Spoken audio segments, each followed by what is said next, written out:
it could be a computer communications challenge, but effectively ungraded, as the registrar has said, speaks to the insufficiency or the lack of total information at the point of delivering a grade.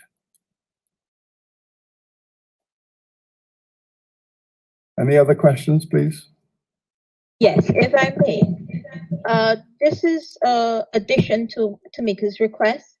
In providing us with the territories that would have large queries, could we also have specifically the number of queries that were lodged in total?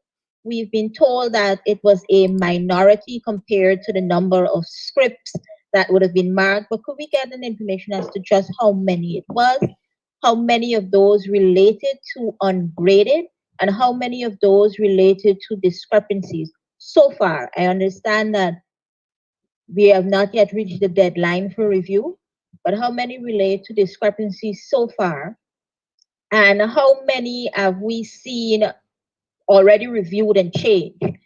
In Guyana, we've gotten an update that several schools have had ungraded for subjects change. Could you give us an update as to how much of that has been done?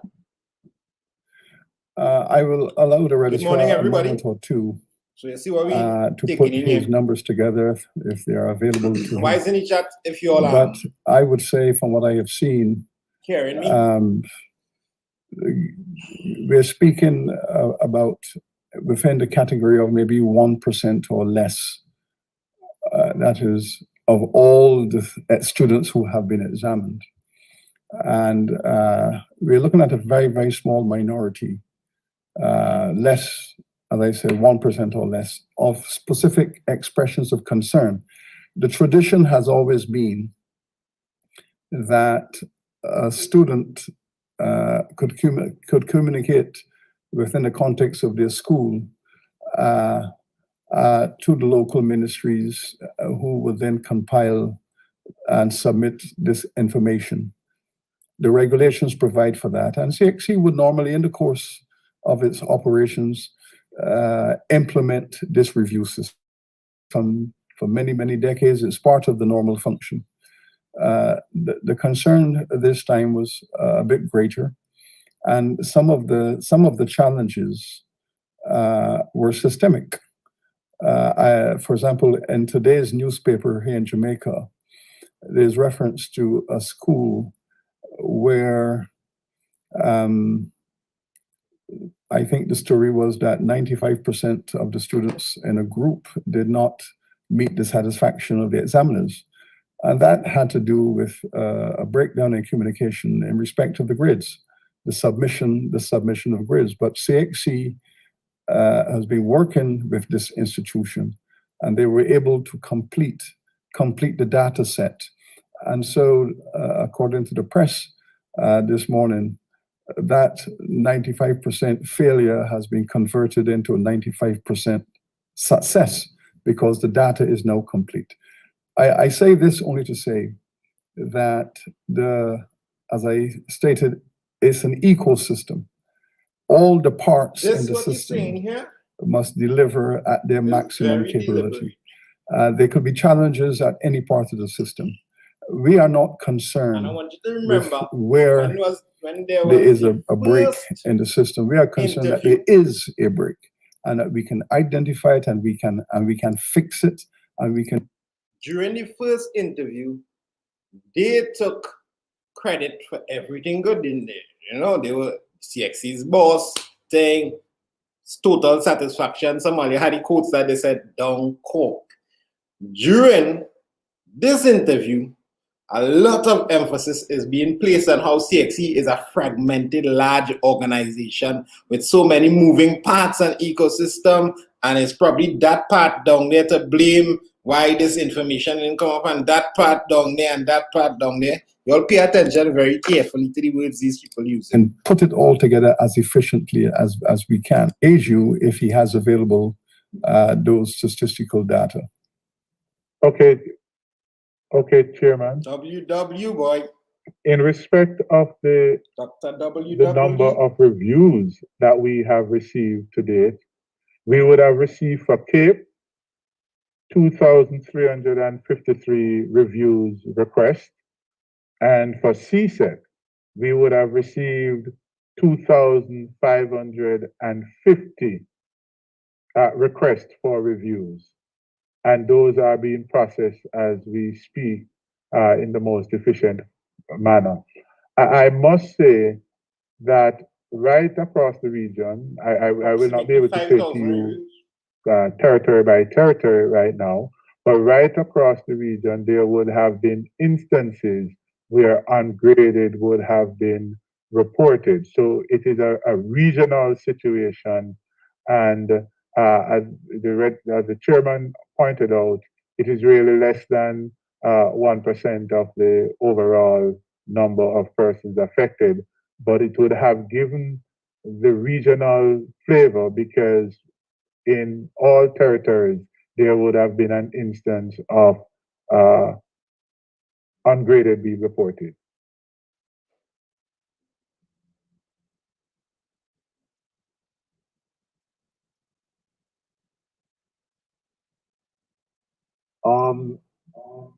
Yes, please. Could you please tell me, and this goes back to an earlier question I asked at an earlier briefing, to what extent have you seen in your analysis coming out of this review that there are problems with the authenticity or credibility of the SBAs, which may or may not have resulted in students either being downgraded or upgraded, wherein they may not have been generally desired, wherein those marks would not have been necessarily in keeping with the reality of their performance? I would invite the registrar to speak on this matter because there are issues of principles involved. Only CXC has the authority to allocate a grade to an SBA. Any prior knowledge communicated to a student is not official. But I would invite the registrar to speak about the strategy of the 100% moderation of SBAs and how this might have affected the system. Registrar. Thank you very much, Chairman. It is important for us to understand that the internal assessment, as referred to, which is the SBA, the grades awarded by teachers within the school system would not necessarily be the final grade, but that such grade would be finalized after the moderation process, where we ensure that the standards of CXC would be maintained in those SBAs and the grades so awarded would reflect those standards. Therefore, it is, and I understand and appreciate the concerns of candidates who would have been using their SBA grades as given to them by their teacher and using that as their final grade. However, the moderation process would first be completed before the final determination of the grade awarded to the student for that SBA in accordance with the standards as outlined for those SBA in our syllabus.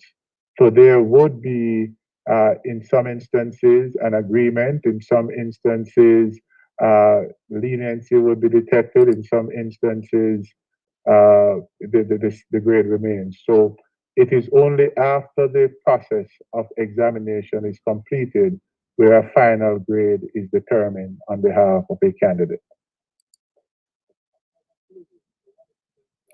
And the question also, I think our colleague who asked a question, there is the issue of a tradition where CXC would have been taken a sample of SBAs for moderation,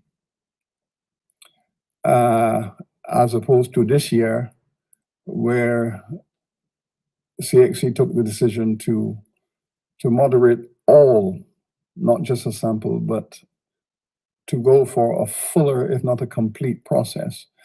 So within that circumstance, the report has picked up that there was disparities in terms of expectation, prediction, and what actually was the final outcome. So if a student had good reasons to believe within their school that I had received an A for my SBA, but when it was moderated, it became a B plus or B. But then that is a communication issue, because that student should understand that CXC has the final mark, so that what they might have heard in their class from their teacher or the person who was guiding them is that So this why is have the teachers mark this the might be SBA in a the first mark, place? a recommended mark, a proposed mark.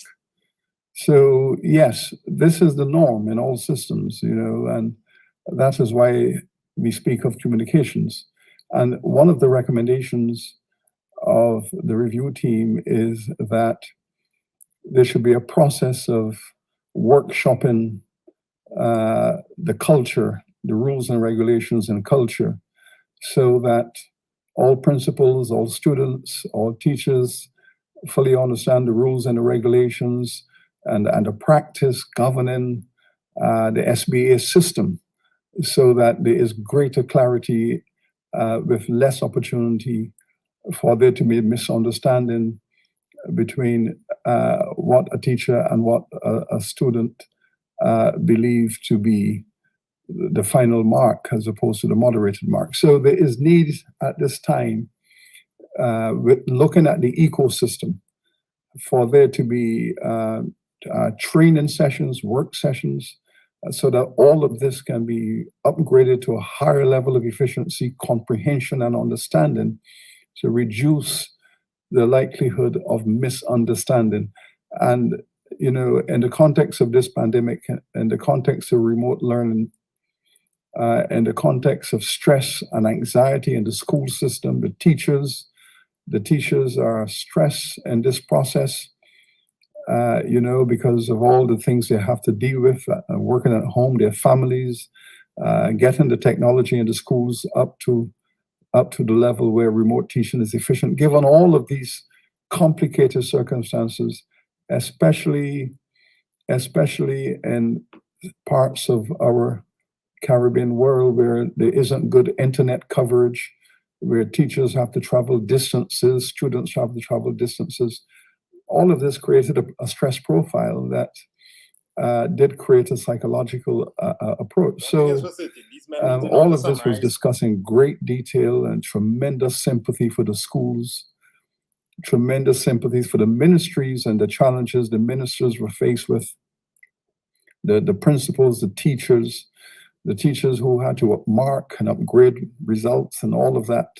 Very, very, very complicated. So anxiety about performance.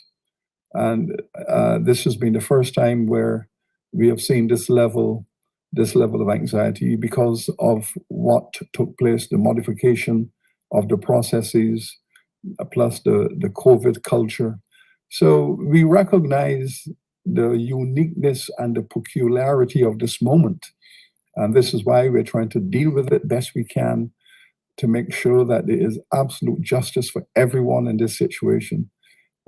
Because we have next year to think about, and we have to move forward. I would be ashamed to see what a man saying right now. If the registrar wishes to add to that, in respect of the more universal something that the teachers remarking of SBAs, please do. I have teachers correct in the first place. That make no sense. No, Chairman, except to make the point that this year over 2019, we would have seen incidences of low correlation between the teacher's grade and the moderated grade to be 66% when compared to 63% in 2019. Okay. You see them statistics? Thank you. Next question, please. it's very easy to trick people in them kind of statistics. Professor, I have a follow-up, and that is to ask whether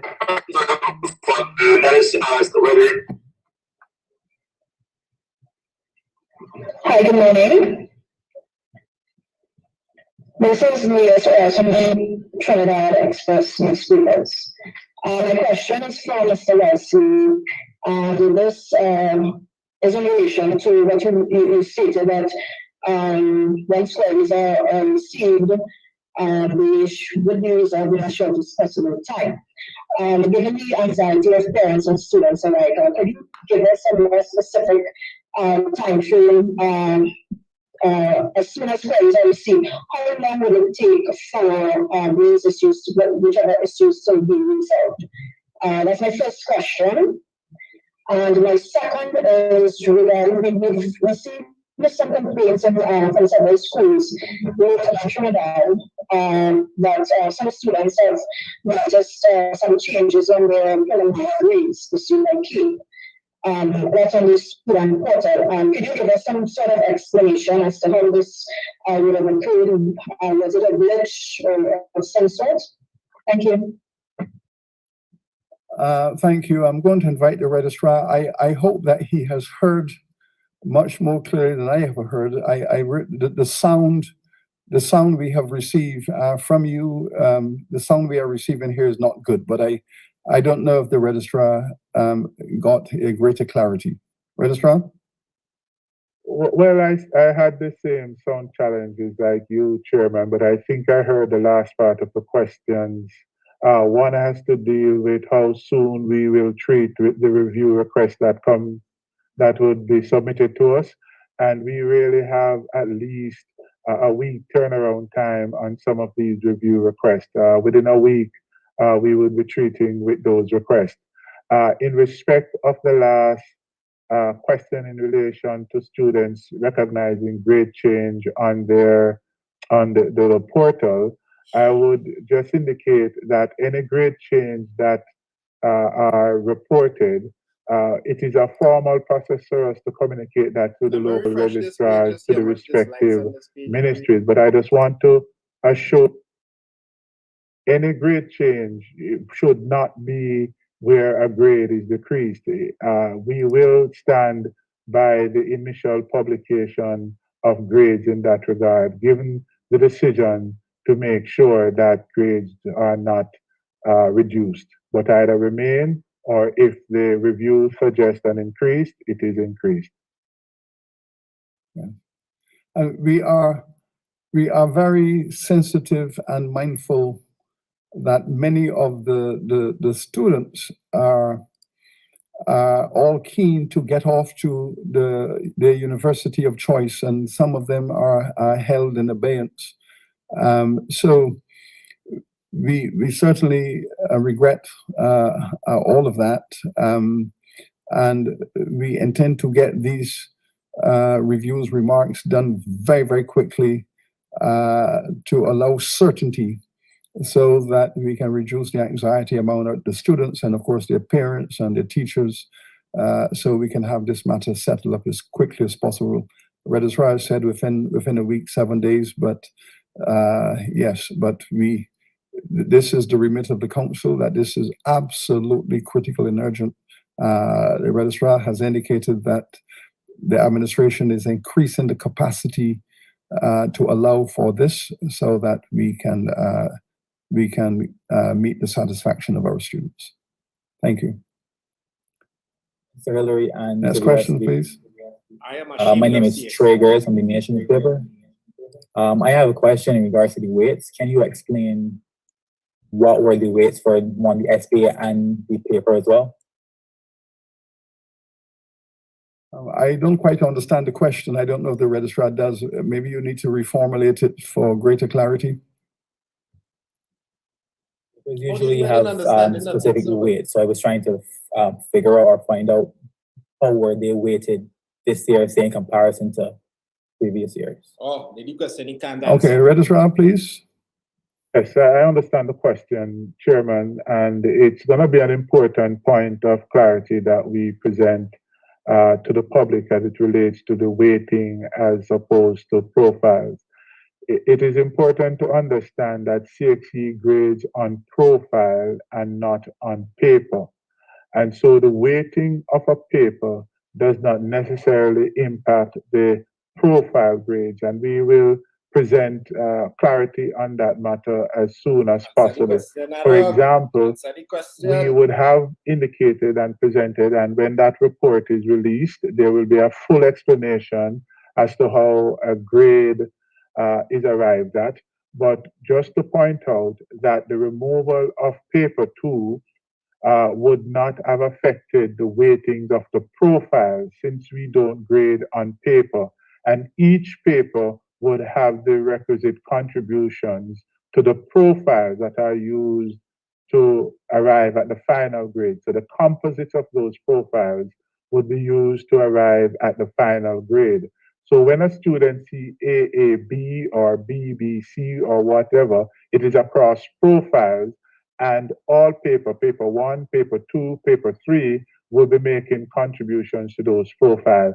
The removal of paper 2, the profile across which they would contribute will remain and have equal contribution to the final outcome of the paper. So no weight change would have been made to how the profiles are graded, because each paper would have made its own contribution to the final grade. And this detailed paper will be made available for persons to understand fully how a grade is arrived at.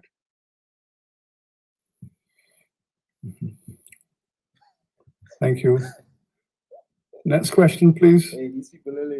Yes, if I Candika Percival, Startup News again. In responding to our questions earlier, the registrar noted that queries for ungraded came from all territories. Should I interpret to mean that every single territory had a query for at least one subject ungraded? And if you cannot separate it, can you tell us which subjects would have had queries for ungraded? Are they specific subjects, or is it across every area as well? Additionally, could we get any information that you can provide us with? I'm sorry, could you respond to that first? Thank you. I'll wait, depend on your response. Fine. Registrar?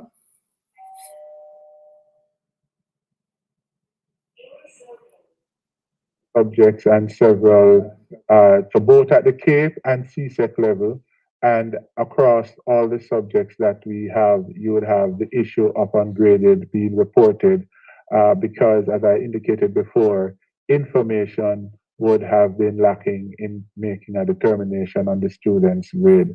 So that situation, I don't have the specifics here in terms of the exact numbers, but if that is, well, sometimes we don't provide as detail of information on territories, given that we don't want to necessarily stigmatize anyone, but just to the point where the SBAs would have been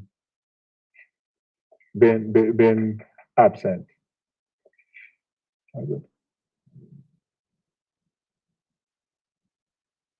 Okay, and the second part of the question, please.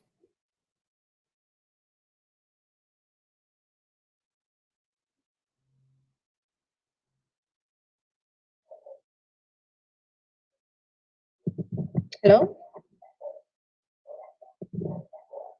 You indicated you had a question in two parts. Yes, the second part of the question. Yes. I had requested the last time, and I'm going to request again.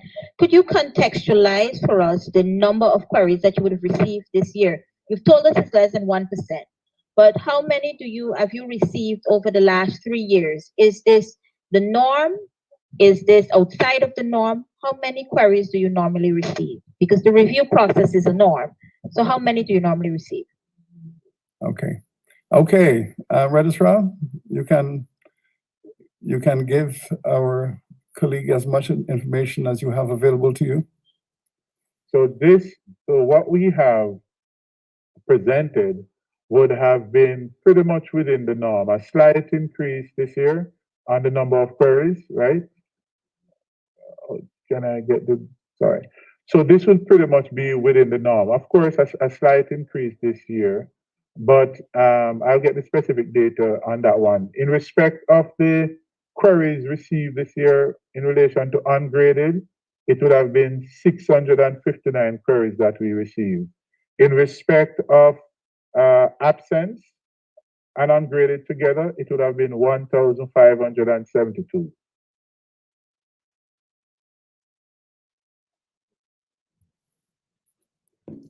The information for the years before are not available?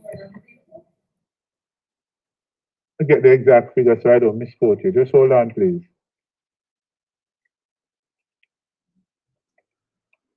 The number.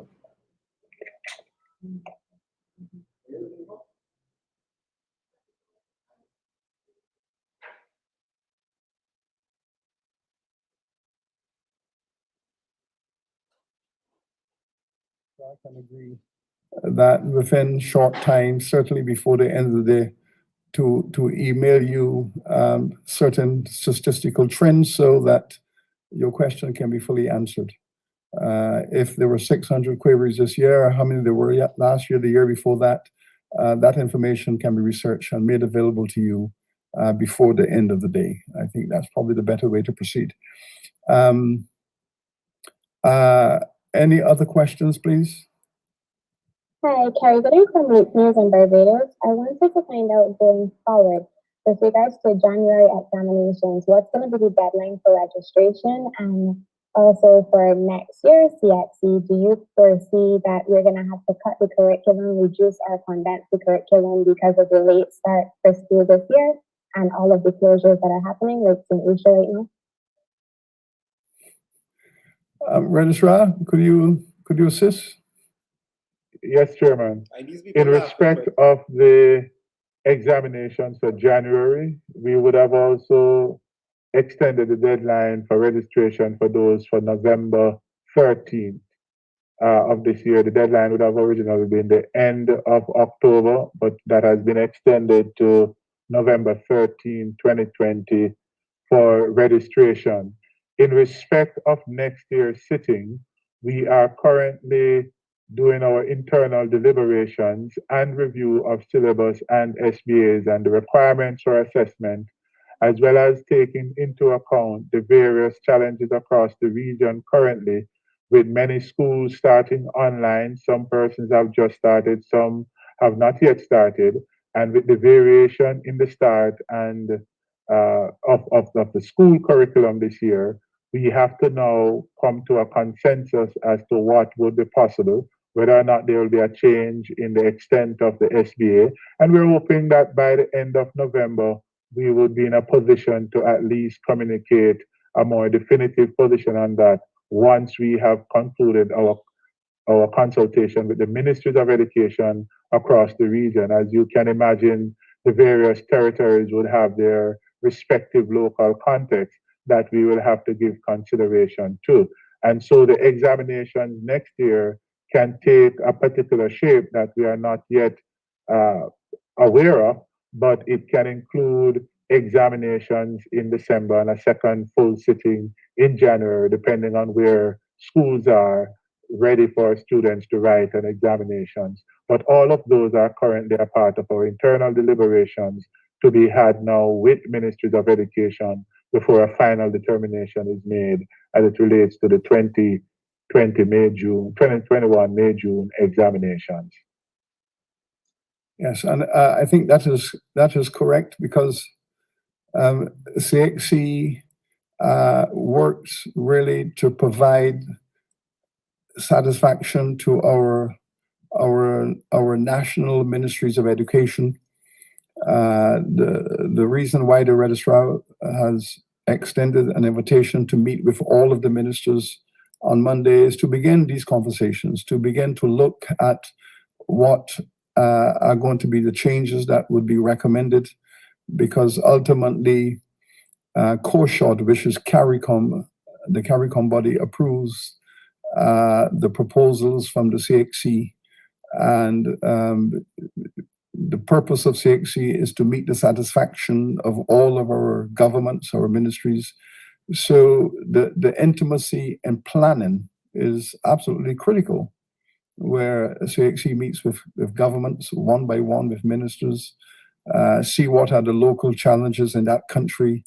And between the organization CXC and the government in specific countries, they work through how best to proceed. So, as the registrar has indicated, we are going to be very closely attached to ministerial thinking, so that ultimately the service that CXC provides will meet the satisfaction of each and every country.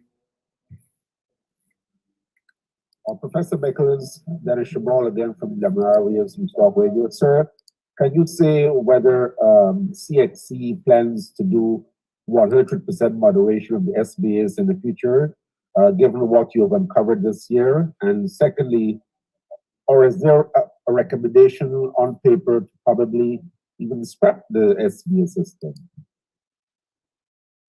Well, the CXC would always take it as a primary mandate to choose how best to examine the performance of our students, whether it is by sampling or whether it's by 100% moderation. That is something that is part of the quality assurance procedures. But I will invite the registrar to make his commentary upon that expression of quality assurance and his own thinking about the future. Registrar. Thank you very much, Chairman. Certainly, the lessons and information that would have been gleaned from this year's exercise would be pointing towards us doing and continuing to administer 100% requirement for SBA submission for moderation to ensure that we protect the integrity and keep the level and standards of our SBA high. And the other part of the question, Registrar, is whether you imagine the SBA for now is here to stay, or whether you can imagine replacing it. I think that was the second part of the question. Well, it's an interesting question. It is still here to stay. I think we are still giving consideration to the SBA because remember, the SBA came about because teachers were very concerned that the work of students throughout the year would not have been taken into consideration at the time when we had only paper 1 and paper 2 for individuals to do.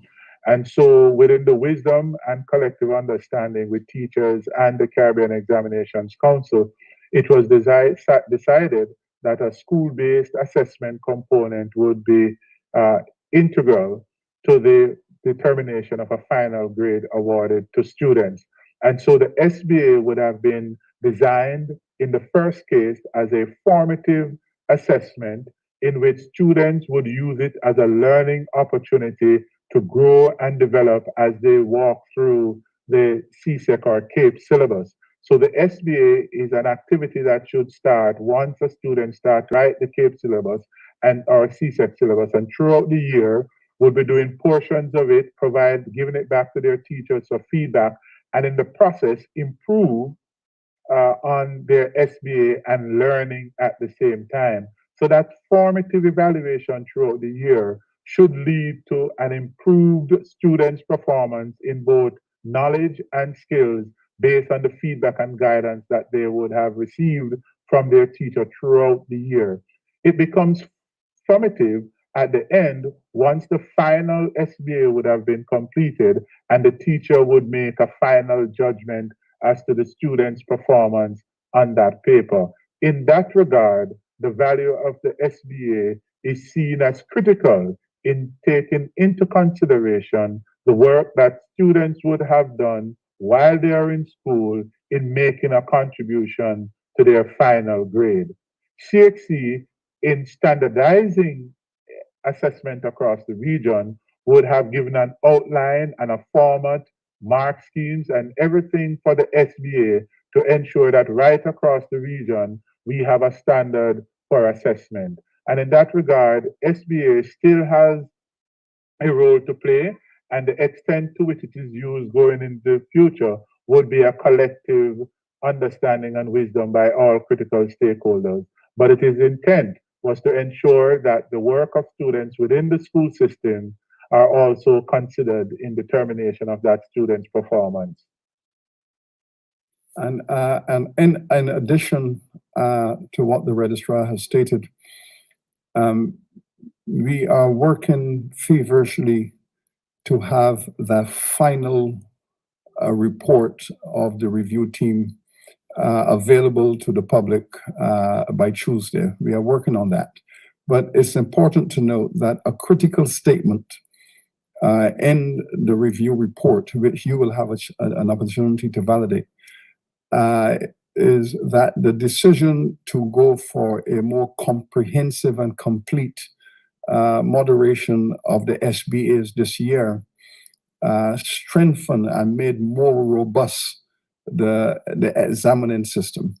And they were impressed with that and believe that it's a standard and a quality that should be supported going forward. Good morning, Althea Saunders from the Jamaica Observer. Sir Hilary, you mentioned internet connectivity as one of the issues that would have affected, all the students across all exams to some degree. Are you able to say the extent of the issues with broadband across the region, or certainly for the 20 countries that participated in the exams? The registrar could answer as well. Yes, but one of the things that I certainly did was to collect the data from across the region, data issued by the internet providers, the companies that make this provision, to get a sense of the density of internet access per country. And the variation is really quite considerable. And the variation is not only across countries, it's actually within countries. But sufficient, I think we can say that this COVID really did challenge all educational institutions. The university was faced with a similar challenge. Colleges, the examining institution, the organization that is CXC.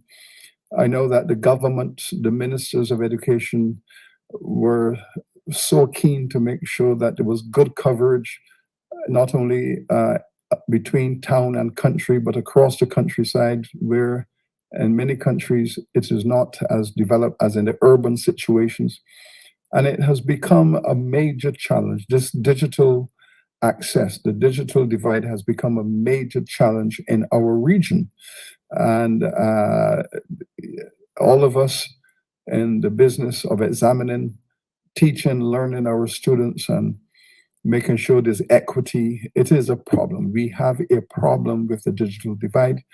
The statistical data might not be relevant at this stage, just to say that we have a problem, and we're trying to work with it country by country. CXC can only deliver a product with efficiency if the customer, which is the students and the countries, if they have access to online learning, especially in this COVID context. So again, it's a holistic one Caribbean problem, one Caribbean solution that we're looking for. But I don't think any element in this ecosystem is happy with the current situation. Will the SBAs also be reviewed as well?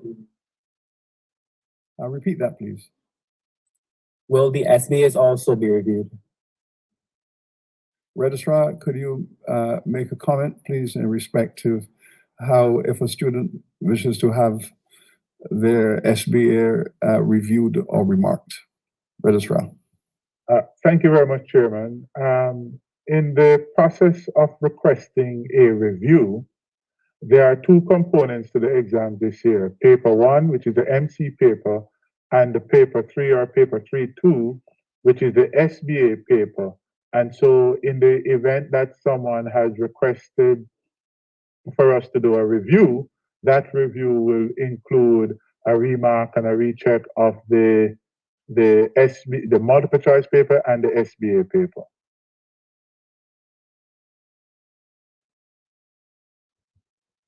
A teacher who, for many years, they accurately predicted that their students would have performed exceptionally well. But then this year, they were surprised that their predictions were incorrect or they got the wrong predictions.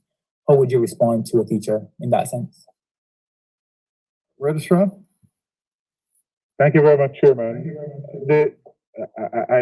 I would not venture to speculate or speak on a teacher's prediction because I'm not quite sure what information would have led to a teacher making a particular prediction. One thing I can speak to is that the determination of a grade at the Caribbean Examinations Council is based on the information that is presented before us on the student's performance on either the multiple choice or the SBA. But it is understood that a significant part of the challenge that led to the decision to establish this review team was the spread in the region of predictability and the pitfalls of predictability. And we are aware, of course, and because we've heard the cry of our students that some of them expected to have performed better. We have had challenges from parents who expected a better performance.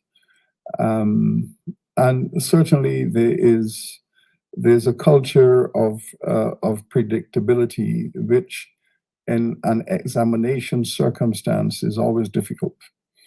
However, given the fact that we are operating with a modified examination system, given the fact that there has been a more robust and comprehensive moderation of the SBAs, given the fact that the multiple choice structure might not have been something that students have had practice and experience with, given in fact the overall newness of this modification as a result of COVID adjustment, we can understand how maybe this year more than previous years, we can understand how the gap for many people between the predicted outcome and the actual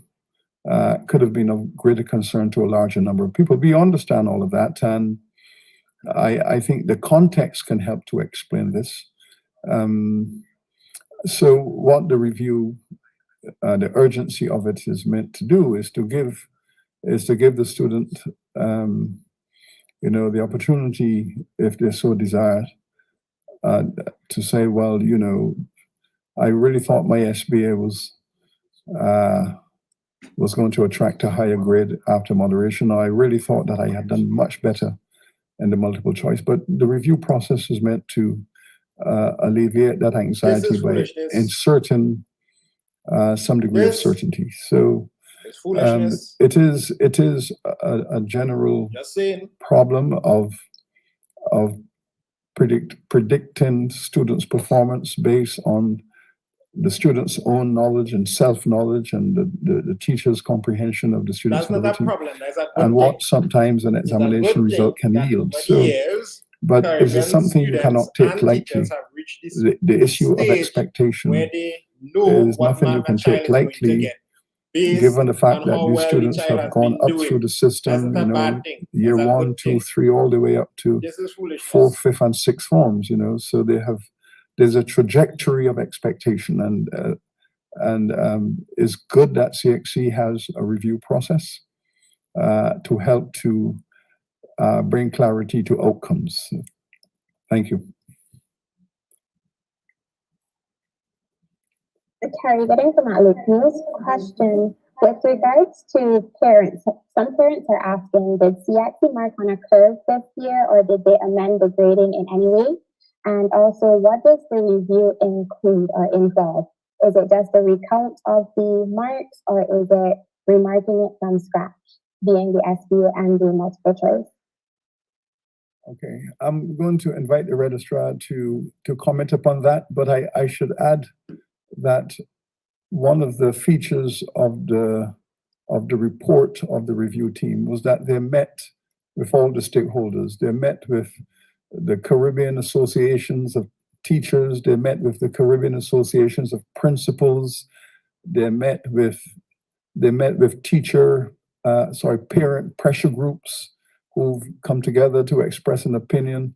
They've met with students who wrote letters and who expressed their own concerns. So the review team was very comprehensive. It wasn't just dealing with CXC, the organization, and its relationship to the ministries of education, but it also dealt with the parents groups, the teacher groups. They met with principal groups and students themselves. So it's a very comprehensive, in-depth report, and it has brought to the table a good understanding of the nature of the anxiety and the nature of the concerns from all of these multiple groups. And its recommendations are made against a background. In fact, we heard it stated at our meeting yesterday by some of these groups how proud they felt that their point of view was reflected in the report, that the panel listened to what they had to say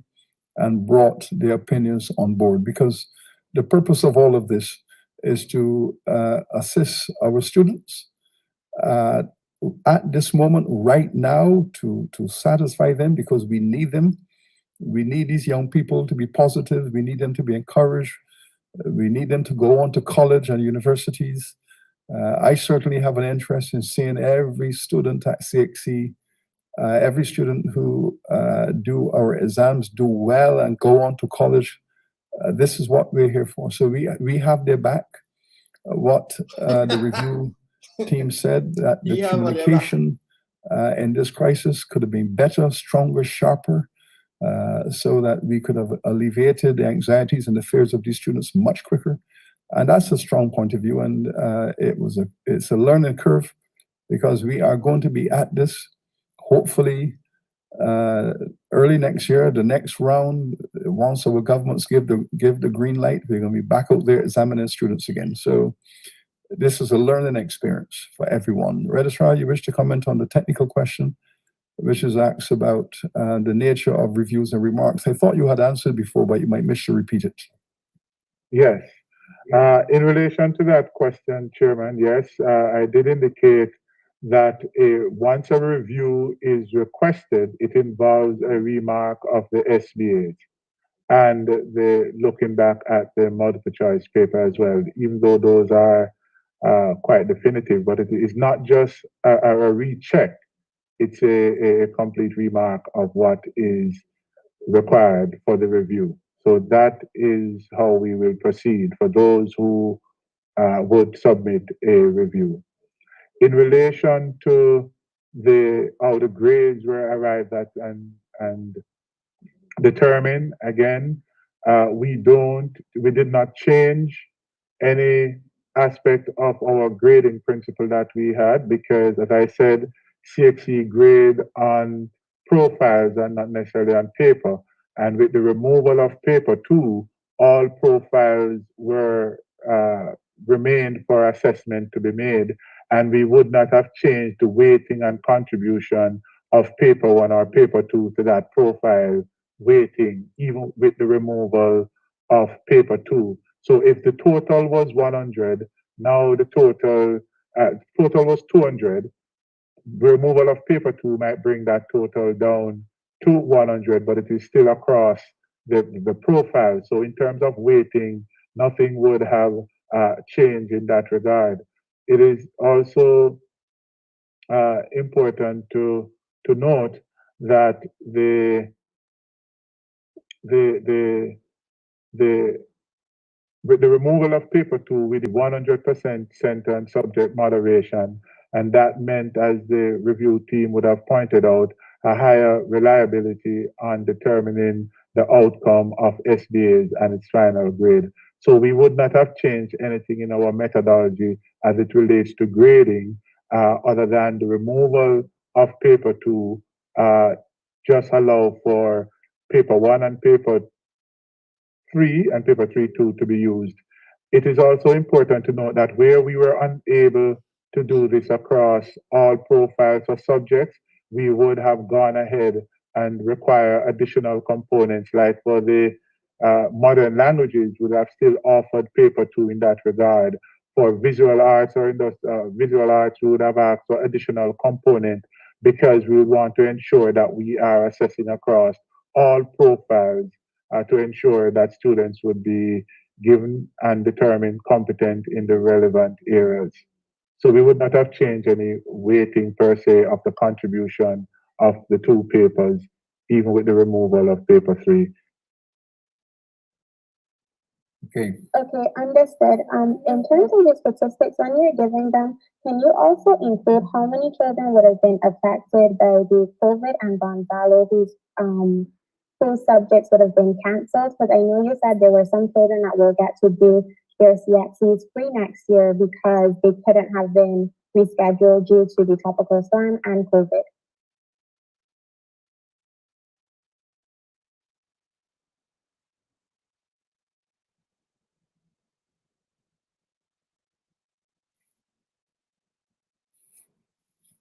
SBAs and would have indicated to those regions that they are able to do so next year free of cost. All right. Okay. Sorry, you missed the beginning of it. We couldn't hear Dr. Wesley for the beginning of what he said in terms of how many students were affected. I think, Registrar, I also, yes, please start from the beginning. I think I also missed your response. Okay, sorry about that.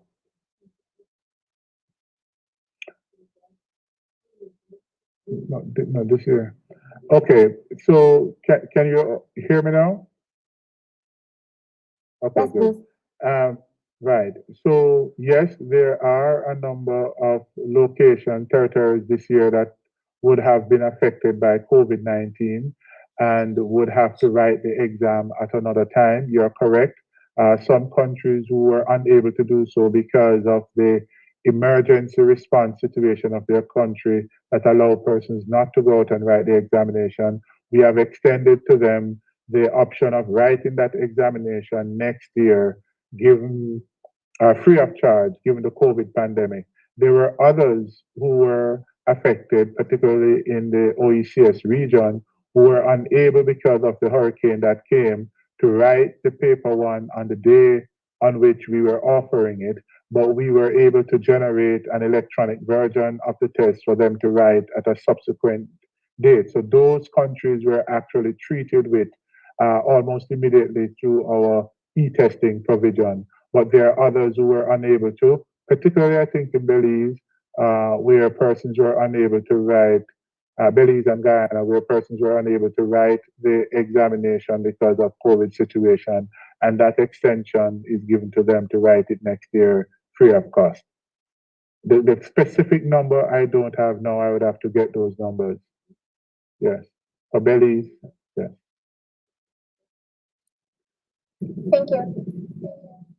Thank you. Thank you. Any other questions, please? Tamika Garnett from Guyana Chronicle. My first question is, how will CXC go about remarking paper 1, which is a multiple choice? And the registrar mentioned that moving forward, CXC may be considering 100% moderations of SBAs. Will it therefore still be necessary for teachers to mark the SBAs and send in a grade or a mark, or will CXC consider letting teachers more just guide the students to complete the SBAs and submit it? Particularly given that over the years, teachers across the region continue to lament about marking the SBA without being paid for the work done.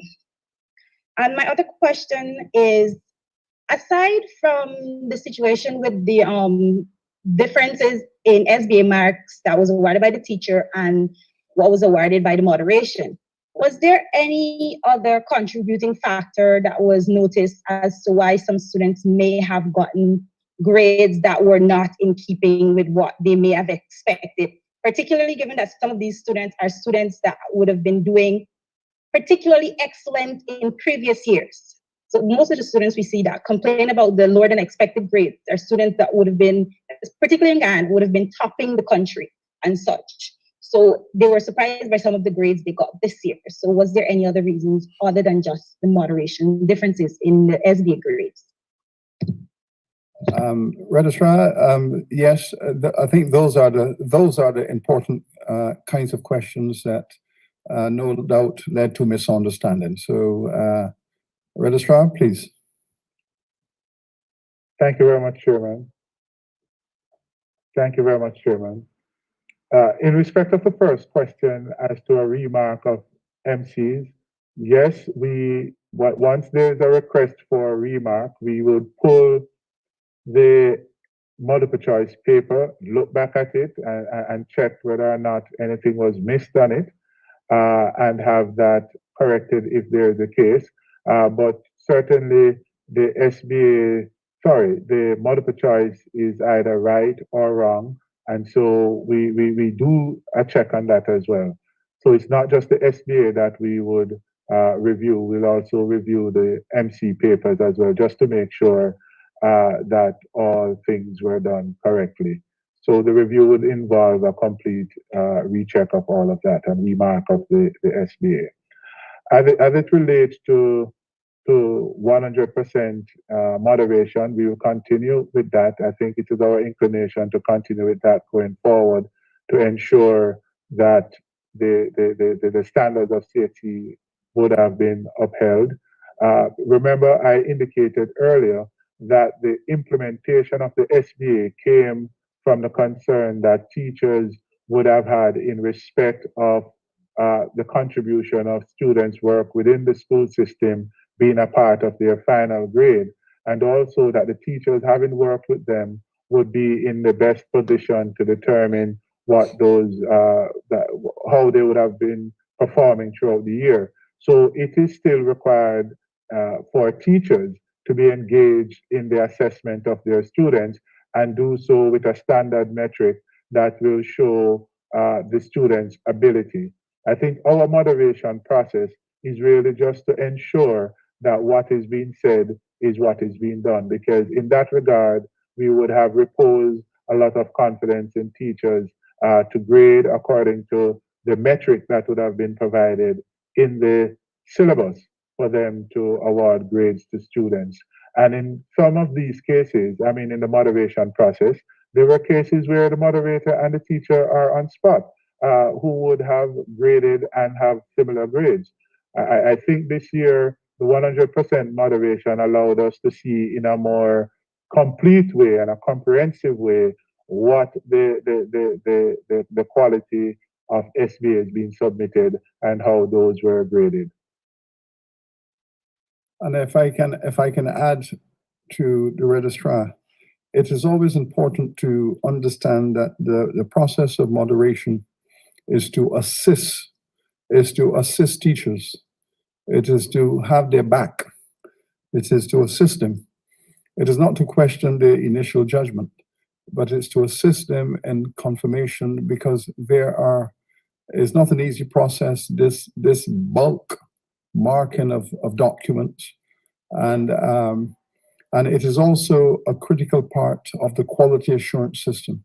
The question which is always asked in quality assurance is this: an external person can ask the question, how can you prove that your adjudication measuring student performance is scientific or that it is standard? How can you prove it?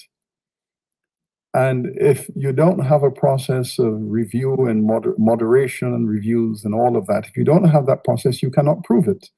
So the moderation is a critical part of the quality assurance system, whereby the organization can say, yes, we have two pairs of eyes, and then we have another pair of eyes, And this is how we can prove that within that process, we can stand by the final result. So it is a system which is used globally.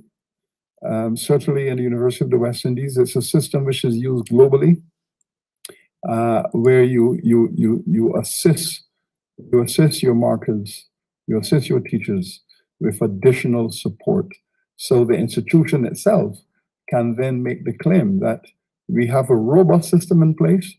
It involves this process and that process, and as a result, we can therefore stand scientifically by the result. But if I may go on to just say this, though, that what these conversations, this discourse in the region has done is to, in a sense, it's a good thing, because COVID is forcing us to be adaptive. It is forcing us to be innovative. It is forcing us not to throw our hands in the air and say, well, it's too difficult, it's too complicated. We cannot do it. Many countries in the world have done that. But what we in the Caribbean have said is that we will find a way. And we make some changes, we make some modifications, we discuss those changes with our governments, we seek consensus. Then, having done so, and then you move to implementation. The challenge that the review committee has raised is this: when you have change, when you are pushing through a fundamental change, what are the standards that should be associated with discussion about those changes, communications about those changes? And they have raised some questions in that area. There's also the question now of how do you implement change? You need to be good change managers. So the question of the management of change is one of the issues that is arising here. How adaptive we are to change, how do we communicate change, how do we embrace change, and then how do we manage change? There's no perfection under the sky, but at the heart of it, this is what this conversation is really about, and it has been a test to the educational system. It's been a test to the schools, it's been a test to the CXC, a test to the ministries. But, you know, we have gone into a space that very few countries have dared to tread. And I am very proud as chairman of how the governments of the region, the ministries of education especially, in a very difficult circumstance, put their shoulder to the wheel, listen to what the CXC had to say in terms of its capacity to meet the need of change and adjustment. And in that conversation, we proceeded. Some challenges have arisen. We have reviewed, we have investigated them, we have listened. And, you know, this is going to make the ecosystem much stronger. When we apply the recommendations, it's going to make the ecosystem of education from the governments allocating the resources, building schools, paying teachers, parents getting their children focused on their education, staying in school all the way up to the top of the school, doing their best, going off to college. We're going to strengthen all of that, and this is the plan. So that's the background and the context within which we are functioning in this conversation. Thank you. Are there any other questions? Professor? Hello? Excuse me. There was a third question. The third question. Please repeat it so we can. Oh, and before I go, can I ask, Mr. Wesley said that we saw 60% of SBA grades awarded being changed this year when 100% of moderation took place. Last year, it was similarly in the 60% when we had partial moderation. Do you believe that perhaps there is a need for training of the teachers that have to mark the SBA if they're marking the SBA in with such a wide variation? so many teachers are marking the SBA different from how CXC is the grade CXC would apply. Do you think there needs to be training for the teachers? And the other question was there any other difference other than SBA that may have accounted for why students who would have expected higher grades would have gotten some lower grades than expected? Thank you. I'm not sure if all members of the media are hearing the questions asked by their colleagues and the answers given. I think there's a bit of repetition here at this stage. But the good news is that the task force did recommend that there needs to be a process of enhancing communication, comprehension in respect of changes, in respect of operations, and therefore the issue of workshopping the various aspects of this delivery exercise should be enhanced. So yes, so that is one of the issues that is before us, to enhance the skill sets, of all of those participants in this process. So the answer is yes. But Registrar, is there any other aspect of the question you wish to answer that you have not answered before? Yes, Chairman. Yes, Chairman. I would love to provide the statistics that they requested earlier in respect of the percentages of queries over the last 3 years. I now have that statistic and can share with them. But certainly I agree that, and we'll be engaged as is recommended by the task force or the independent review for training and engagement of teachers in understanding the requirements and what is needed. In fact, after the exercise, we'll actually use a lot of the moderators' comments about these SBA to be presented to the schools and teachers for them to understand where those deficiencies are. So we will be doing a comprehensive set of training and workshops, and as the chairman mentioned, communication with these groups through their respective ministries of education to ensure that all are on the same page as it relates to the marking of SBAs and how it is treated going forward.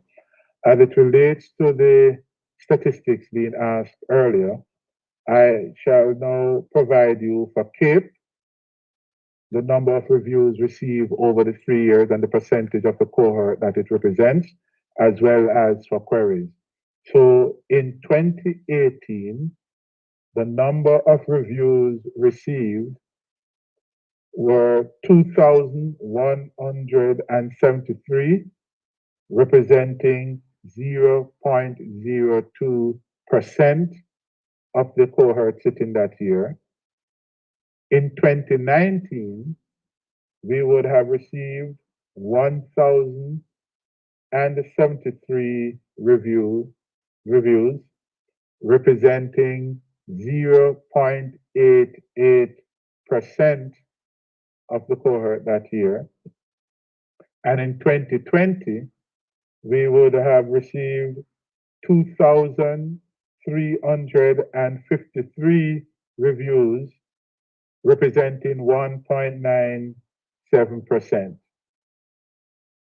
As it relates to queries, in 2018, we would have received 71 queries, representing 0.001% of the cohort writing the examinations that year.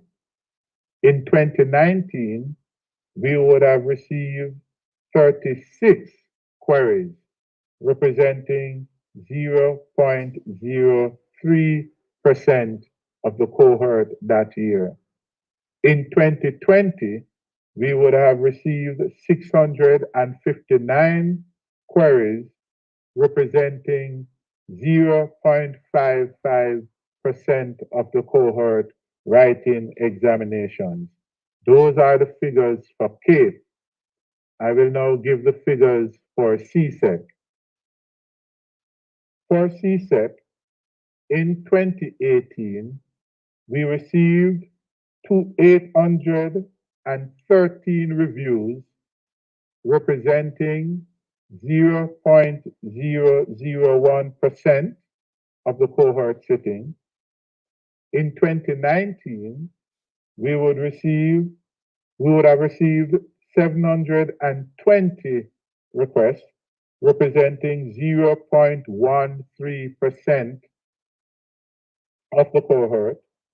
In 2020, we would have received 2,550, representing 0.46% of the cohort this year requesting a review. As it relates to queries, in 2018, we would have received 263 queries, representing 0.001% of the cohort sitting. In 2019, we would have received 705 queries, representing 0.13% of the cohort. And in 2020, we would have received 1,572, representing 0.28% of the cohort sitting examinations this year. As it relates to absent and ungraded, in 2019 for CAPE, we would have received 6,245 for CAPE. In 2020, we would have received 4,961. Ungraded, we would have received 757 in 2019, while in 2020, we would have received 2,296 ungraded. For CSEC, in 2019, we received 35,958 persons absent from the examination rather. And in 2020, we would have had 30,108 persons absent for the examinations. Ungraded would have been 8,062 in 2019, recorded as ungraded. And in 2020, it would have been 11,578 being recorded as ungraded with the preliminary release of results. Those are the statistics we have to date by subject and years. So I think are still unclear when you said that CXC grades or CXC awards based on profiles. They wanted clarity on that. And secondly, is CXC prepared to release the raw percentages, whether this year or in the future? Respect to the CXC grading on profiles, it would require, and we are actually, as one of the recommendations, creating a video on that to be posted on our website with the details for persons to go through and see what we mean, what is meant when we talk about grading on profiles. Because maybe speaking like this, it's a bit difficult to grasp if you're not seeing it on paper. But the grading on profile means each paper will contribute the questions on each paper will contribute to the various profiles associated with that particular subject. So if a subject has expression as one profile and understanding as another profile, the paper one will have some questions that are distributed across the profile. The paper two will have some questions that are distributed across those two profiles. And the paper three will also have information that is distributed across those three profiles. Since the profiles and the sum of those profiles and the composite of them will determine your grade, the removal of one of the paper creates a reduction in the overall total that is used to determine the grade, but the contribution of the profiles remain the same, right? And so the grading on those profiles is not necessarily according to a paper, but according to how students would have responded to questions in the various papers to those profiles.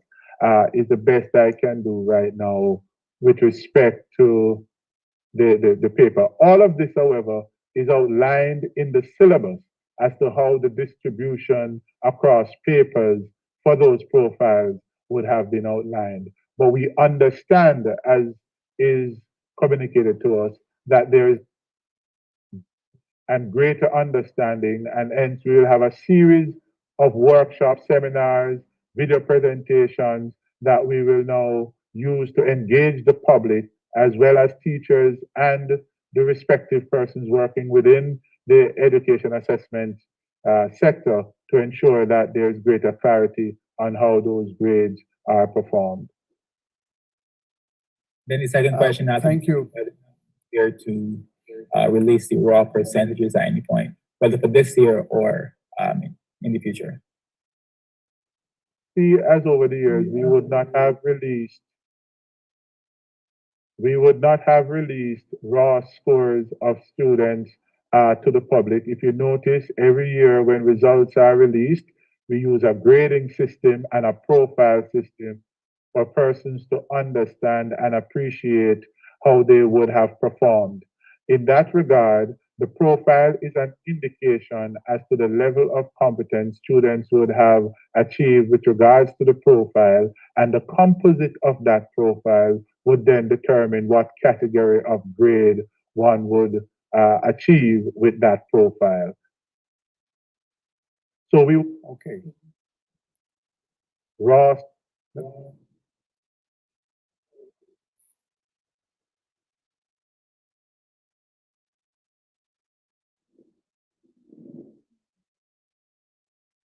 Oh, continue. What other aspect of the question I missed? Oh, I think you make a point, but you stopped midway. Oh, I'm not quite sure where I stopped. No, okay. I think you've done the best you can in that context, but we are fast approaching the 2-hour cutoff, and I'm going to maybe invite the last question so that we can give as comprehensive an answer as possible before we come to closure. The last question or two, please. Okay, one thing I need clarified is with regards to the reviews for 2018 CSAC. You said it was 2,800, Dr. Leslie, or was that supposed to be 280? For CSAC reviews for 2018. Oh, for 2018, it was 813. 813 requests for reviews in 2018.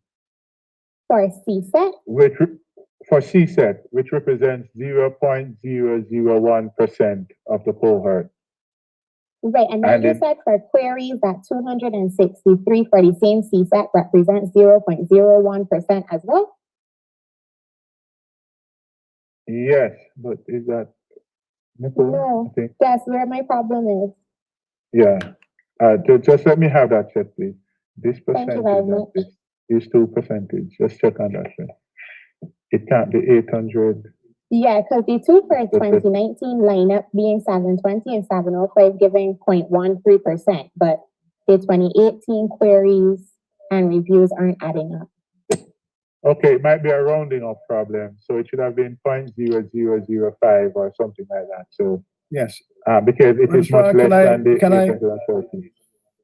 Registrar, can I encourage you to discuss with those kind of statistics with your media colleagues offline, because we need to either hear new questions before we come to closure. And of course, members of the media can stay online and have queries resolved. Can we have the final question, please? Quickly, Professor, is there a specific mechanism in place to ensure that people who are preparing for college will in fact have their matters treated as a priority? I think that is a new element of my question. And as a wrap-up, would you say that COVID to some extent was a blessing in disguise for CXC?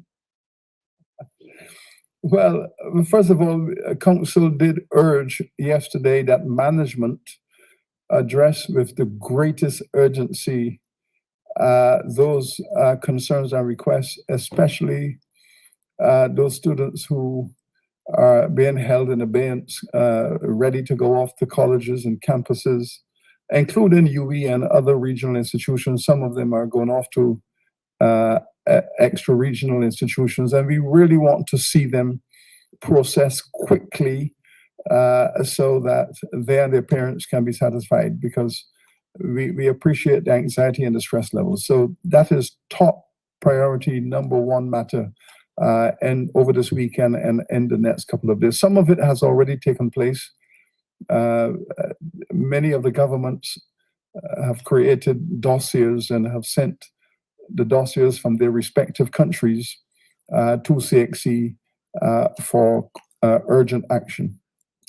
So yes, that is absolute top priority. In respect of this, well, the COVID is really forcing us to do many things that we have always wanted to do. I mean, we have always wanted to embrace the technology much more aggressively in respect of teaching and learning and governance, administration, improving efficiency, reducing the costs. So this is something that we have always wanted to do, but we have tended to do this rather slowly. But COVID has forced us into, like it or not, get on with it. And this is precisely what is happening. And so from that point of view, an effect has been to drive us deeper into the embrace and the use of technology, communications technologies. At the same time, what it has also done is to reveal with stark clarity the challenges of the digital divide that exists in every country, between town and country, between one institution and another institution, one school and another school, the capacity of teachers, administrations to manage the technology efficiently in their institutions. So it has shown where we are, and where we are, we have no reason to be comfortable. And I know for all the governments, this is a top priority and the digital application. So I think we will emerge out of this better and stronger. I have no doubt we will emerge out of it better and stronger, especially also in the area of social justice for the majority of communities who have been historically marginalized, students who are in households and communities that are materially challenged by poverty, and how to bring them forward so that they're not punished by their poverty. And all of these big issues of development, COVID has really brought us to the brink. So yes, I think that the decisions we are taking in this region every day to address these questions, I think the strategic planning and governments and institutions pushing forward. So yes, I do believe that we are going to emerge out of this, despite the fact that we have lost so much GDP, we have lost so much revenue, companies, governments, institutions. It's a major catastrophe from the point of view of income, revenue, and capital that we have been bled. But, but from the specific narrow perspective of the digital transformation, I think we're going to go forward with this into the future. So thank you for that question. And I wish to say to my colleagues in the media, thank you for turning out this morning to I know. participate in this. It looks cool, doesn't it? Clarification. I think that it is important for members of the media to have an understanding of what I call the ecosystem in which CXC plays a part. It is an interdependent system. CXC relies upon many other parts of this system for it to function efficiently, and those other parts also require for CXC to function efficiently so that they can do their planning. So it's an interdependent ecosystem. And if there is a challenge in any part of it, we have to identify where that challenge is and we have to fix it. And the task force report, the review team report, have spoken about this need for collectively taking responsibility for increasing effectiveness and efficiency.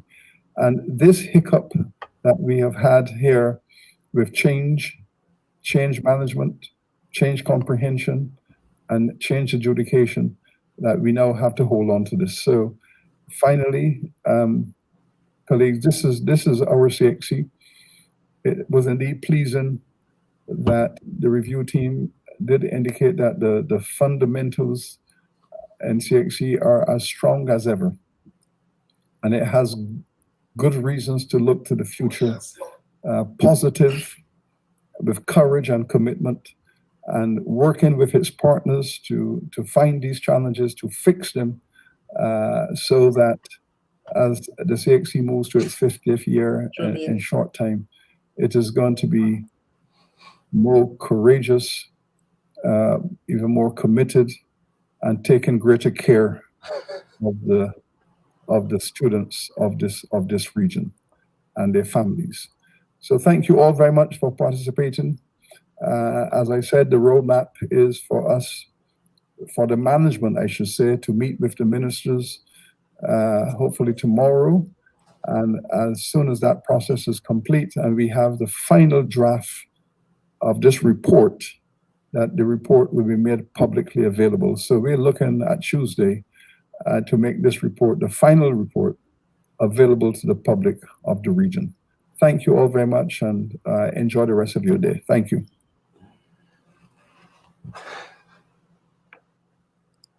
The first law of online teaching. The first law of online teaching, when teachers come to teach in the student hub, I tell them the first law is you need to feedback, right? So I would have wished if them had like a live chat there with everything that everybody was saying, streaming, so they could just see that people seeing through clearly what they say. I see men posting whole paragraphs with proper questions that detailing every single thing, and they just watch that live chat stream pass by like it was cars on the highway, boy. Yeah. I just want to see this comment. Jermaine say the man speaks like you see that comment? Wait. You can probably come on, let me see. I don't know which one. Your speech is like a page. That's right. Yes, but that was so true. It's funny because it's true. Right. I missed the start, right? Because I was doing something and I probably missed like the first half hour. So what was the introductory statement about? I missed the start, right? Because I was yeah, I missed the start. What was the introductory statement about? So what was the introductory statement about? Yeah, I missed the start. What was the introductory statement? Just now, let me take up the volume.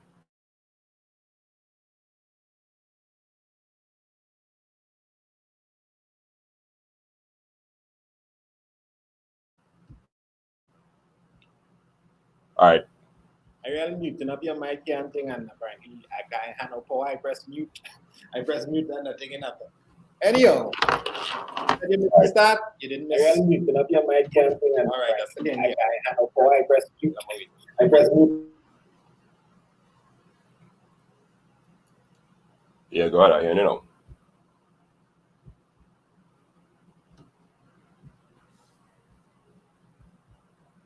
Yeah, so what had happened was you muted now, eh? Testing 1, 2, yeah, 3. So what had happened? I hear you now. You're good. Right, and it's not echoing.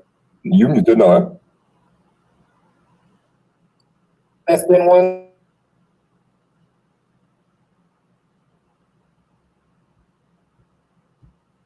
Yeah, I hear you.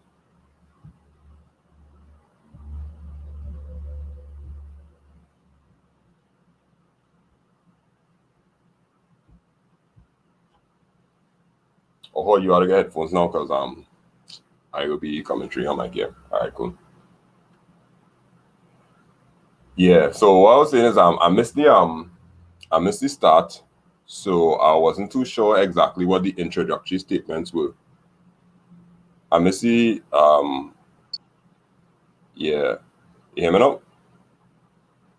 All right, cool. Yeah. So I missed the introductory statements, and I didn't know what the report guy what's his name? I know we know Uncle Wayne, but was the other guy name?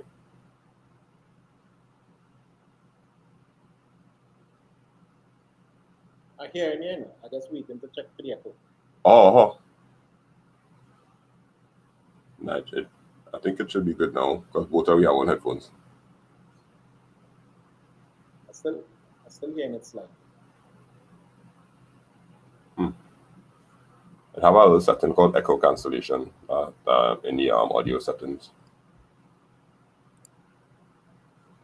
Yeah, I know.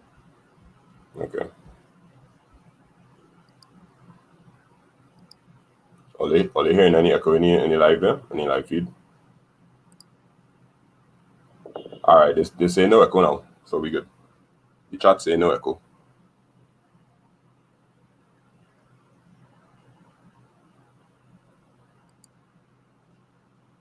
All right, good? Yeah, we good, yeah.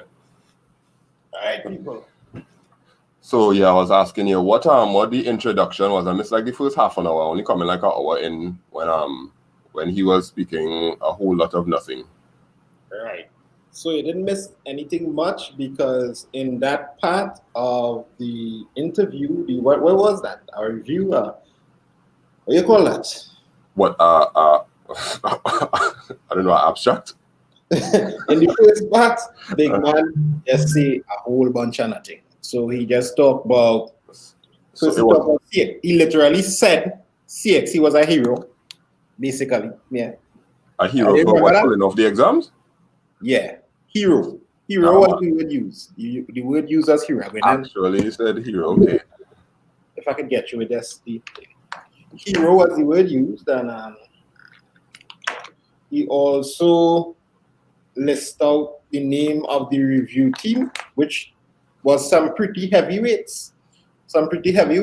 Which mean I would love to get my, although that would be probably impossible, but if they just carry that review paper from those names and drop that on the Ministers of Education table, things could be a little sticky for them. Hold on, yeah? Yeah, no problem. Yeah, guys. So I kind of just jump on this live here because I was appalled, like I was disgusted. I was taken aback. I don't think I have any adjective again to describe how this thing panning out because. Jermaine, you want to come on the live? If you have a camera, anything on your phone or anything, you can jump on the live too. Yeah, you can come on from your phone and thing too. Elon, I'll link to come on the live because my gosh, this blew me away. That's so much to unpack here. Anyhow, we thought that Dr. WW was the chief dancer, yeah, Andre? Yeah, we thought he was the waltz, the cha-cha, but now we meet the river dance. Now we meet the king of all dancing. The lord of the dance. Wow, that skill, that deftness, the touch, the way how he balls you. The panache. It's everything. The way how he balls you with a million words. It's like all right, just finish. Man, he was talking about the history. He was talking about how students have benefited. He was talking about COVID. He talked about politics, all kind of thing. And I'm like, sir, everybody here wants direct answers to certain questions, and the media seem to be a little smarter now where they're asking the pertinent questions. Mm-hmm. And we thought, right? We foolishly thought once you ask the pertinent questions, they can't dance out it. But apparently they can. Some questions will just forget that. That question wasn't even asked. I believe the media, we need a whole course, like a whole CX subject, how to talk to CXC in interviews. All I need to agree, we asking one question until that one question is properly answered. Sir, you did not answer the question. Please answer this specifically, that. You saw like in the chat, right? There was a part where the lady asked about the weighting of the SBA. How come the SBAs were moderated by samples for the past few years, and this year they were moderated totally, and there was a big disparity in how the grades were coming about. Why is that? And you know that man read out the results for queries, you know. He read out the statistics for queries up to 2018. The number, this is scary for me. The number was 60%. I heard 60%, yeah, it was 60, yeah. 60% of all SBs had their grades changed. That was what I said? Yeah, that's what was said, yeah. That was what was said. And what that means? 60% of all the teachers in the Caribbean don't know how to mark SBA. Yes. Them don't want to do. 60% of all them or poor communication between CXC and the teachers. So now I'm wondering, do I fall in that 60%? Do I fall in that 40%? Is what I've been doing for the past 10 years wrong? Because, you know, you get back a little slip of paper that tells you if you marked it appropriately or suitably or some kind of thing like that. And I always get back my well. When they used to send a piece of paper, they stopped about 3 years ago. It used to come up and say, okay, acceptable, excellent, and whatnot. So I used to be like, yes, I meet the standard. Mm-hmm. But now you're telling me 60% of all the SBAs that went up were wrong. And here the big problem with that statistic is the same 60% that was from last year. But last year was 5 SBAs went up, 5 samples went up. So if this year all the samples went up and 60% wrong, that means there's a fundamental issue with the SBA that we didn't even see. How you could say 60% of all the SBAs, or you could sit down and say that, but had their, which means you are saying that you reviewed or marked over 60% of the SBAs, or was it a computer that did this? From that. I understand where you're coming from. Time between me and you, if you had the time to review and change the grades of 60% of all the SBAs in the Caribbean, you have real time on your hand. You have marked 10 papers. You could have given over. 2 papers over. I'm telling you, if you could mark over 60% of the SBAs and change their grades, you cannot tell me anything about no time with the paper 2 and no. That's just playing the monkey there to me. And then okay, the next thing I heard is that our reporter asked about the last reporter asked something about the lady pointed out a discrepancy in the statistics, right? And you saw we boy Dr. WW start to fumble through some papers, and he say that may be a rounding error. A what? A rounding error? Yeah, okay, what it is. First, he said 2,813 represents 0.001%. That's what I heard. Then he said 263 also represents 0.001%. But anybody who study maths with Cohen Springer here know that could never add up. That 263 actually is 0.001% of the population, as well as 2,813.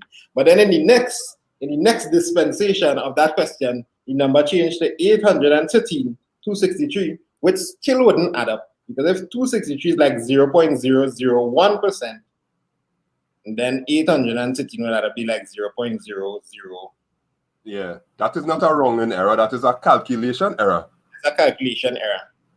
It can be, because if you're wrong enough to 3 significant figures there or to the 3rd decimal place, you would get a different answer. So it was just, and everybody was just like, like you could literally hear the Caribbean sighing like, this is the representation. Is this the people in charge of my pure maths, my art maths, my applied maths, my chemistry, my physics? If in a straight interview like this, they don't know how to answer questions, so they fail English comprehension, English on a whole. Yeah. Dale Mats in DC. I have that clip. And You have it? I have that clip. And I go and post that clip. You had to do a before and after video and putting me body man like this. Yo, all right, okay, all right. So next thing I noticed is I noticed that the front man now, the real dancer, River Dance, Lord of the Dance, right?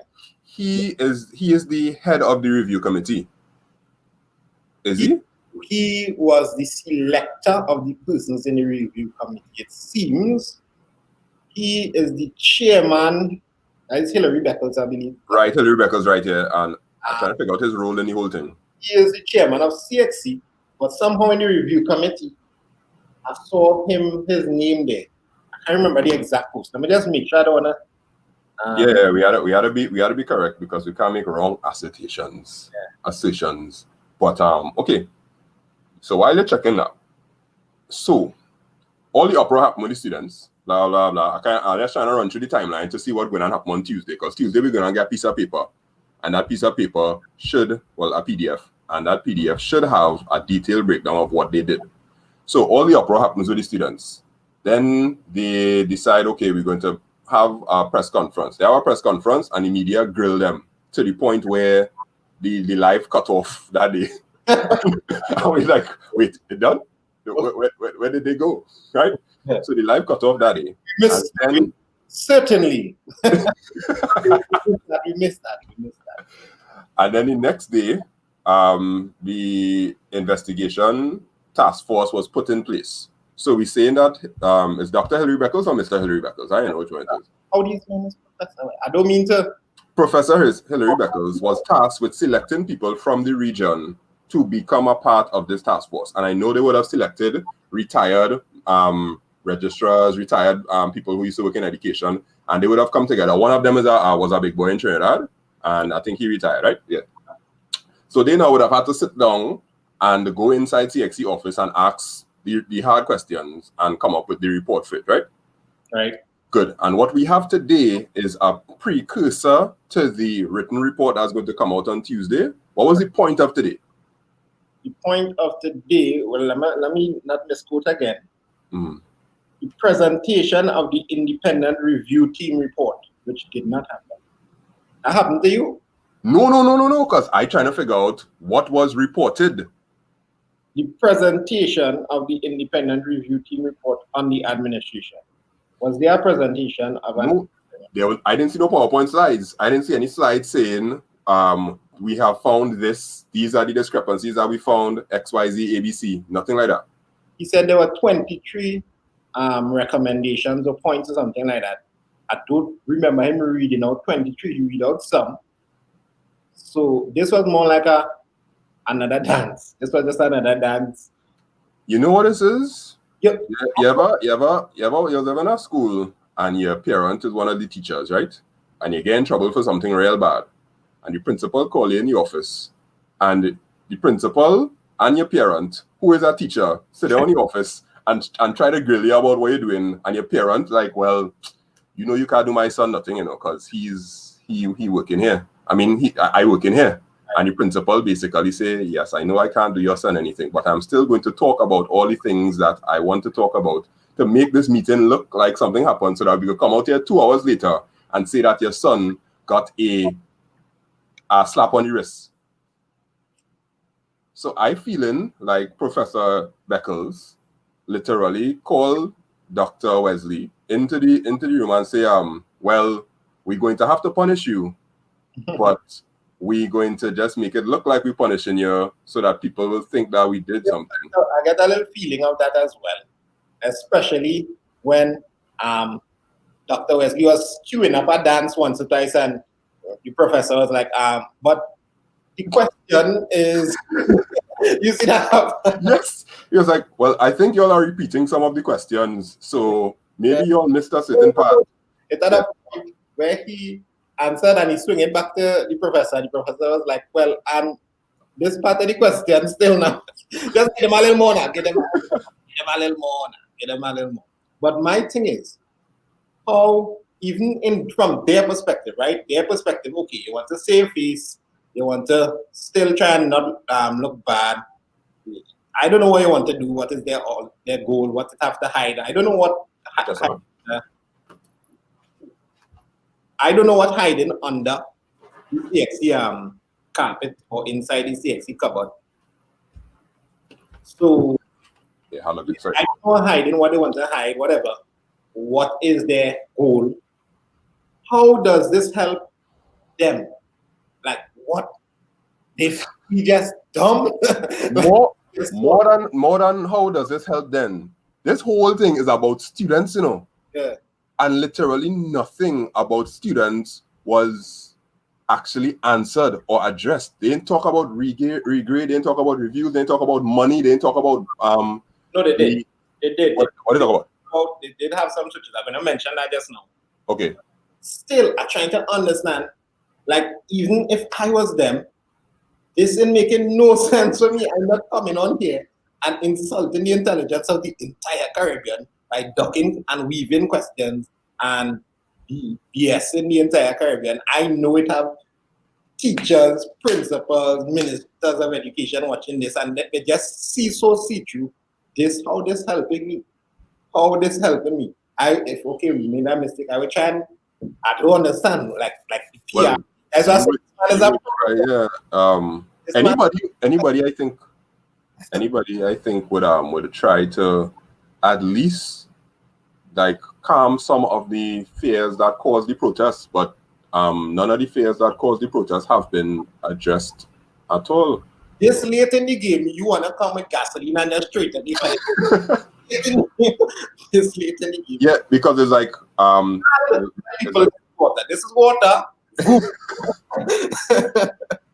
Because the narrative that's still being promoted is trust me, we are smart. Trust me, we are smart. Trust me, we know what we're doing. Trust me, we have a system in place. But what people want to know is, yes, we know you have a system in place. We understand that you have a system in place. You deserve to have a system in place. Please tell us how the system works. Because don't we deserve to know, because we are the stakeholders? If you give a test in class, every question I have does have question 1A, 2 marks, question 2B, 2 marks, question 3, 2 marks. And then at the bottom of the paper, you see total 20 marks. Everybody that gets assessed, there's always have a rubric to say, listen, we're going to do that. At least, like you've been begging for the past however long, give the raw score. Right. Because for SCA in Trinidad, for those of you all who from Trinidad and not from Trinidad, for SCA, you see the raw score, the principals get the raw score at least. It may not be released to the whole school and the whole population, but I know for a fact for sure the principals get the raw score and then they see the weighted score. And that's important. That's so you could gauge what really happening in your school. You could know how you're teaching, that kind of thing. You know where you stand. Exactly, because then you would know, okay, your son that passed for QRC or CIC, they got a raw score of 90 out of 100. Then you kind of understand, oh, this year probably was real competitive, boy. Nice. So that's 90. Yeah. It's so simple. Yeah. They're not doing you nothing. They're not doing big dancer nothing. They're not doing dancer nothing. They're not taking your blood. They're not doing nothing. They're just helping the whole situation. Unless has something to hide in the system. Unless the system is nonsense. All right, so then let me just address this person here. This Graham person was in the CXC live saying we stand for CXC, and you have to give them a chance and them kind of comments. So yes, you remember you have your agenda and all that. Yeah, Lisa Graham. He said Andre Charles talking rubbish, and then if we scroll up to the next comment, so Lisa Graham sus. you will. So yeah, as on the attention here, so I just direct it. Yeah. So Lisa, we spot here. Yeah, you are the imposter. We spot here. And I did see you, Lisa. I saw you in the CXC live. Dropping your comments. You were the one cheerleader for that. That made it known. We support you. And hashtag we stand for CXC. I was like, what? Hashtag into? This is Dr. Wesley's sister or something. But that's on the level of political canvassing kind of vibes there. But What we reach far? on this side, we listen to both sides of the argument. So Lisa, you are free to express yourself here. My friend, you are free to express yourself here, but I just showing you, I see you. Go ahead. Lisa, so why is she looking for? Was what we was talking about the Roscoe, right? Yeah. Right, when he was asked about the Roscoe, he said something about profile weighting. I couldn't figure out the dance.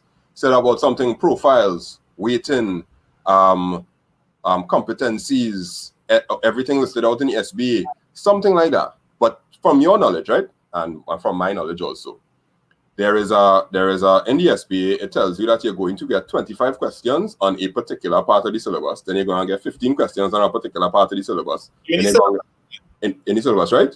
Yeah. Is that not a raw score?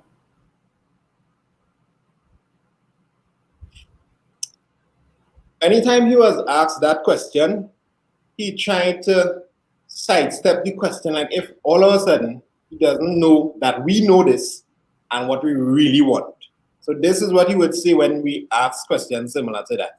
He would say, in the multiple choice, you have to remember CXC doesn't mark on those kind of grades or weighting. We mark on profiles, and the multiple choice have all the different profiles in them. So, and the paper 2 has all the different profiles. So even though it went from 200 to 100 as an example use, which is not what happened in terms of the number of marks.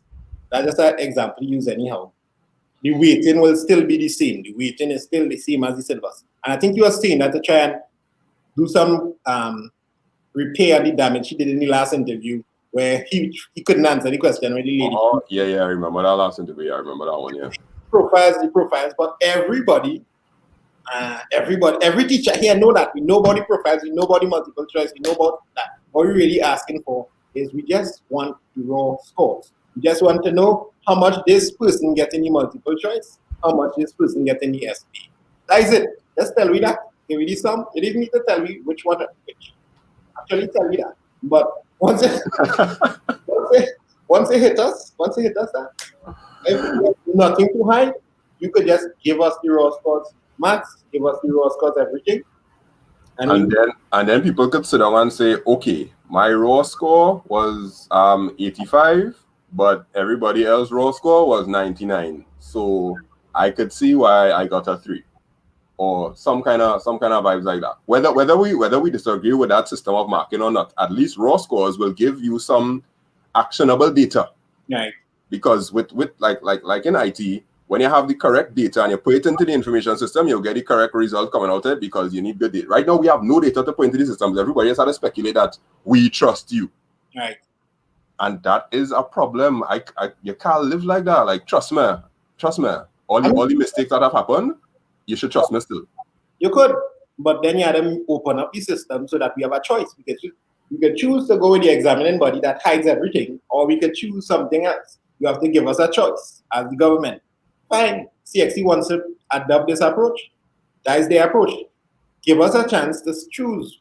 When you reach in Form 5, do you want to do SATs, GCE, any other thing, ACT, whatever they have, or CXC? And you would see people would make up, people will choose very different. All right, this was Robert Marks saying, so CXC need to follow international examination standard and give us our raw marks or percentages, right?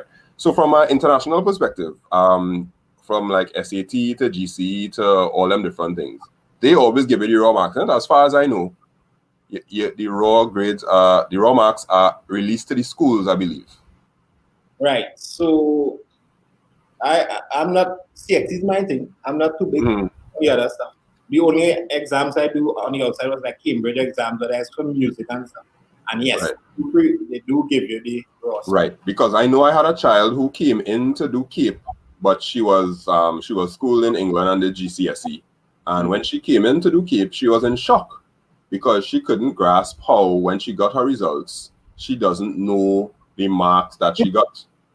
She was literally in shock, like, so this is the result. So what does an A and a B and an A mean? She got a 1, right? But she trying to figure out why I got a B. I sure everybody here had the same moment, because I had this moment too in secondary school. When they give you your slip, you like, is it? But just because everybody like, yeah, I got one too, yeah, we just accept this as the system. But we like, but initially I'm like, shouldn't I know a little more about what I did? Like they just put one A in reasoning, A in user. Shouldn't I have see like a little mark? So imagine if in our schools we just used to do that and not talk about percentages. All them parents who use hover over the child, Yeah. and when I be in the principal office the very next day, how this teacher gave this boy a 1 and this one a 2, and Yeah, imagine and the term come, right? And you get your report card, A, B, C, C, A, B, C, C, for your 10 subjects that you do. And then you just hand the child that. right. And then the child, hey, I get A in maths. And the next person get A in maths. But you know to yourself, wait now, for the whole term, I was getting 10 out of 10 in all the tests, and he was getting 7 out of 10 in all the tests. So, Right. and the term come, and now he get A in maths and I get A in maths too. Then if you're in university and yeah, there's it's so absurd. You know, in at the end of your semester, AA, this, that, no GPA, no nothing, no information, and your percentage, no nothing. You could query. You could query, and they will just send you back edit. And then yeah, all right. Those are the things that I remember from the from what just transpired. Aside from the long talking about nothing, and you don't have a book, and I never do literature and thing, but I have a book about much ado about nothing, and Shakespeare or some kind of thing. So yeah, in popular culture. Here it is. So the good thing, the useful information was that the deadline was pushed back. It's not the 23rd now, it's in sometime in November for querying. Right. The querying is not $30 now, is about half price. I think it's 15 US now. So is that an admission of guilt?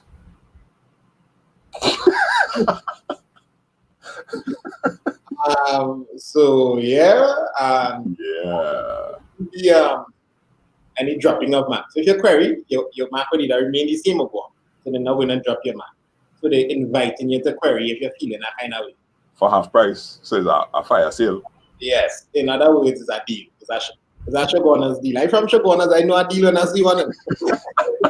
I know when I see one. That's the best price. In other words, WW come out and dance. And they the best price. Half price queries.